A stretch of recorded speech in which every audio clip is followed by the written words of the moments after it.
ভারতীয় নৌবাহিনীর জন্য ২৬টি রাফাল যুদ্ধ বিমান কেনার প্রস্তাবে অনুমোদন দিয়েছে দেশটির সরকার। বিষয়টির সঙ্গে সংশ্লিষ্টরা জানিয়েছেন, সম্প্রতি ৮৭,০০০ কোটি টাকার চুক্তিতে অনুমোদন দিয়েছে প্রধানমন্ত্রী নরেন্দ্র মোদীর নেতৃত্বাধীন নিরাপত্তা বিষয়ক ক্যাবিনেট কমিটি। শীঘ্রই আনুষ্ঠানিকভাবে চুক্তি স্বাক্ষর হবে। বান্ডেল থাকলে প্রতি সেনমানিতে টাকা বাঁচবে। বিকাশ সেনমানি বান্ডেল কিনে জিতুন প্রতি লেনদেনে।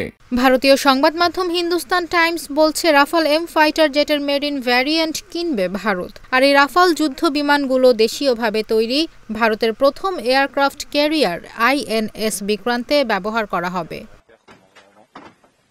সংবাদ সংস্থা ANI এর প্রতিবেদনে বলা হয়েছে, যে প্রস্তাবে অনুমোদন দিয়েছে ক্যাবিনেট কমিটি তা যুদ্ধ বিমানের ক্ষেত্রে ভারতের বৃহত্তম চুক্তি। যে ২৬টি রাফাল যুদ্ধ বিমান কেনা হবে তার মধ্যে ২২টি হবে ১ আসনের আর ২ আসনে ৪টি যুদ্ধ বিমান কেনা হবে।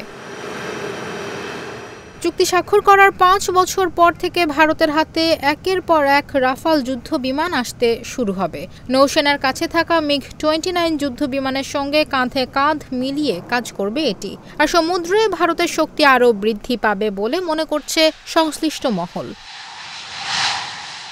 ভারতীয় সংবাদ মাধ্যম NDTV বলছে, ভারতীয় নৌবাহিনীর জন্য এটি সবচেয়ে বড় চুক্তি হতে যাচ্ছে।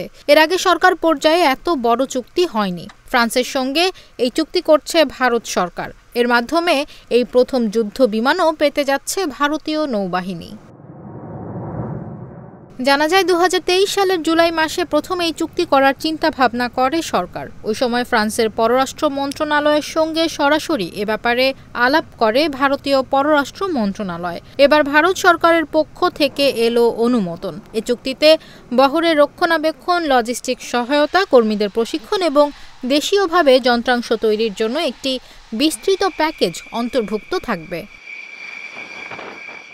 এ মাসের শেষ দিকে ফরাসি প্রতিরক্ষা মন্ত্রী সেবাস্তিয়ান লেকর্নু ভারত সফরে আসার পর চুক্তিটি স্বাক্ষরিত হওয়ার সম্ভাবনা রয়েছে।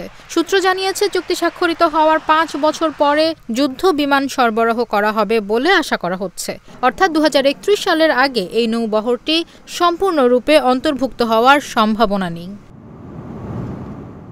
রাফায়েল এমকে বিশ্বের সবচেয়ে উন্নত নৌ যুদ্ধ বিমানগুলোর একটি বলা হয়। এটি সাফরান গ্রুপের শক্তিশালী ল্যান্ডিং গিয়ার দিয়ে বানানো, যা ক্যারিয়ার থাকা বিমানের জন্য সেরা হিসেবে বিবেচিত হয়। এতে ভাঁজ করা ডানা এবং শক্তিশালী আন্ডার ক্যারেজও রয়েছে।